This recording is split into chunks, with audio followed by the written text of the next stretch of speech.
Antisipasi penyebaran COVID-19 semakin meluas, Polres Bali lakukan kegiatan patroli justisi di tempat hiburan yang terdapat kerumunan masyarakat. Dalam kegiatan patroli ini, kepolisian mendapati masyarakat yang sedang berkumpul di kafe dan berpotensi menjadi sarana penyebaran virus corona. Oleh petugas, lokasi kerumunan masyarakat pun langsung dibubarkan. Kapolres Bali AKBP Rizal Agus Triadi menjelaskan pihaknya membubarkan dengan humanis ke masyarakat yang sedang berkumpul di kafe untuk kembali ke rumah masing-masing guna mencegah penyebaran virus corona.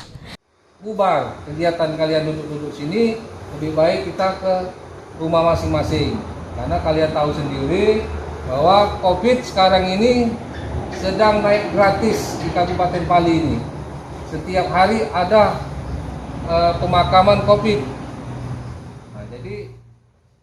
Selain mendatangi kafe, petugas juga datangi tempat hiburan lainnya dan melakukan sosialisasi sekaligus himbauan untuk pengunjung dan pelaku usaha untuk tidak melakukan kegiatan pada malam hari serta membatasi jam operasional. Aji, PAL TV.